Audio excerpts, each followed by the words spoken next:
Welcome to this explainer video on the Learning Delivery Modality Decision Tree.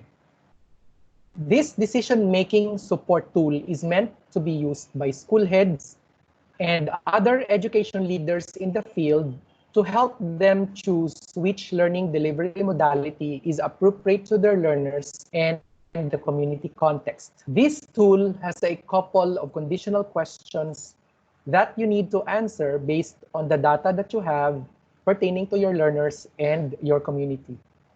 These data are captured in the learner enrollment and survey form, which forms part of the DepEd Order number 8 series of 2020 titled Guidelines on Enrollment for School Year 2020-2021 in the context of the public health emergency due to COVID-19.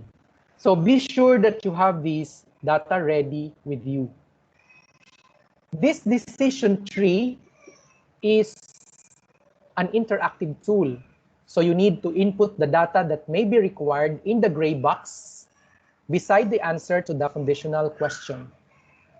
So to illustrate, if you begin with a question according to the DOH, IATF, and LGU, is it safe for the learner to have face-to-face classes in school, and will the learner's parents allow it? So there are three answers to this question: yes, limited, and no. Based on the data that you have, you need to indicate the number of students or learners who can be categorized under yes answer. And then also input the number of learners who are allowed on a limited basis to have face-to-face classes. And you also indicate the number of learners who will not be allowed to have face-to-face classes in school. So you indicate that beside the answer no. So from there, you proceed to answering the next question. So for yes, right away, if you answer here no, 0, then definitely your school-based F2F learning will also be 0. And then for blended learning, because you started with 0 and that we said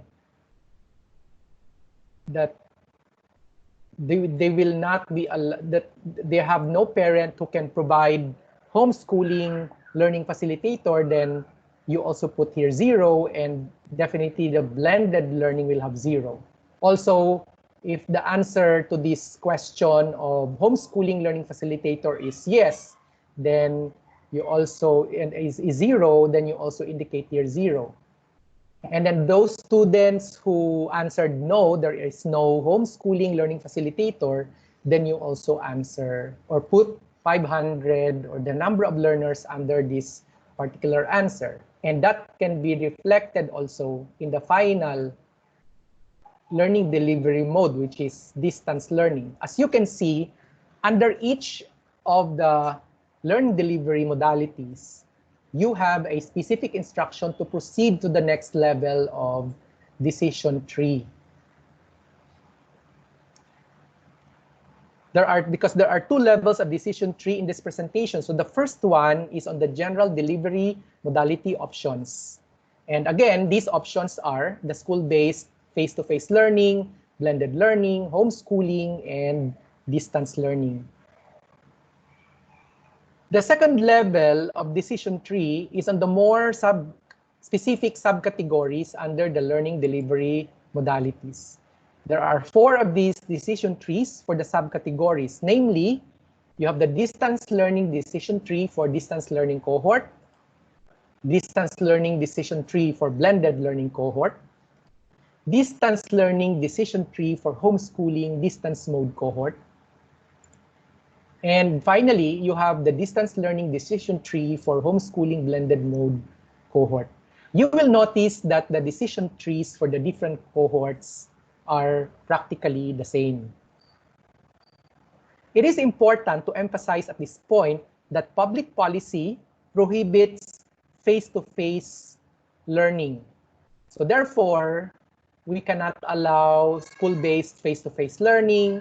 We also cannot allow the blended learning because it involves face-to-face. Additionally, homeschooling is not yet an available option to our public school learners as we are still in the process of developing the homeschooling policy in the public school system. Hence, the only option that is left for us at the moment is distance learning. However, if in the near future, face-to-face is allowed, you may go back to this decision tree and go through the same process, because it will also show you how powerful this decision-making support tool is. As we contemplate on implementing the distance learning as our main delivery modality now, there are a number of considerations that we need to think about. Take time to read these considerations that are found at the bottom of the decision tree slide.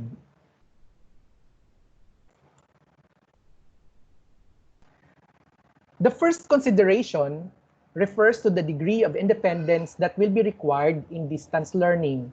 In this context, we need to be able to think of how to better support our younger learners who may need closer supervision and intensive intervention from the parent or other household partner or community partner. We also need to think about our learners who are struggling readers or who are not reading at their level. Likewise, our senior high school learners may need to be provided opportunities for practical work to prepare them for work, technical, vocational training, or higher education. Finally, our learners with special needs, such as those with disability or are members of the indigenous groups, may also need specific interventions and support while undertaking distance learning. So we now proceed to the specific categories of distance learning. Similarly, you need to get your data ready to be able to proceed to accomplishing the decision tree. Before I walk you through this particular decision tree, let us first clarify the subcategories of distance learning which are found in the legend. So you have MDLP, which refers to modular distance learning using print modules, MDLD, which refers to modular distance learning using digital modules, ODL, or online distance learning, TVI, or TV-based instruction, RBI, or radio-based instruction. You will also see there PM, which refers to print materials. You can also see here two-way or one-way. This refers to the interaction between the teacher and the learner. Two-way means there is online and or cell phone interaction between the teacher and learner, in addition to visits and or home visits and or community learning sessions when these are allowed. One-way means there is no online or cell phone interaction between teacher and learner. So interaction is only through home visits or community learning sessions when these are allowed.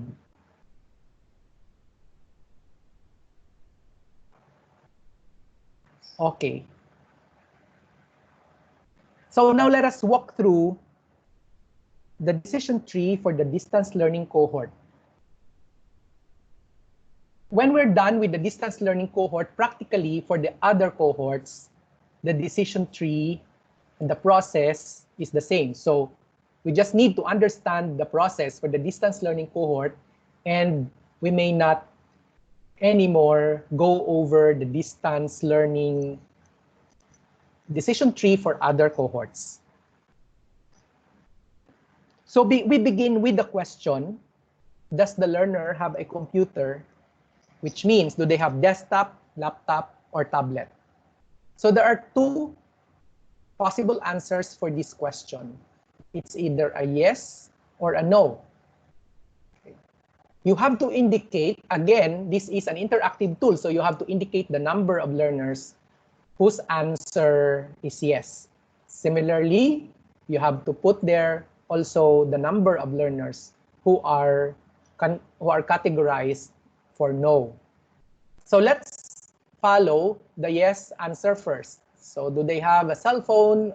Or do they have a computer, which means desktop, laptop, or tablet? So if the answer is yes, how many of them? And then the next question that you need to answer is whether do they have an internet access. So the answer can be no or can be limited or can be yes. So you indicate the number of learners whose answers are no, limited, or yes.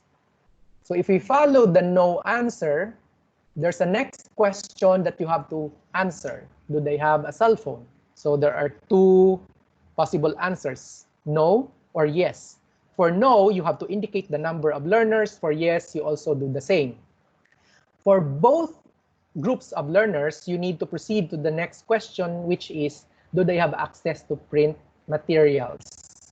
And then if the answer is no, then it brings you to this particular distance learning modality subcategory, which is one-way MDLD, or modular distance learning digital without print material. If the answer is yes, then you have to indicate the number of learners. Then the answer is two-way MDLP or MDLD with print material, or online distance learning with print material. Notice also that for limited, you follow the same pattern of answering the question.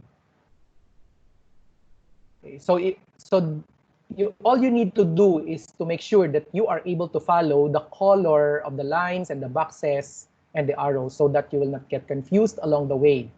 So you will notice here that if the final decision is to implement the two-way MDLD without print materials, you will see here a letter in purple, letter A. This is a signal that you have to take special measures to provide the learner doing MDL, or modular distance learning digital without print materials and via cell phone only.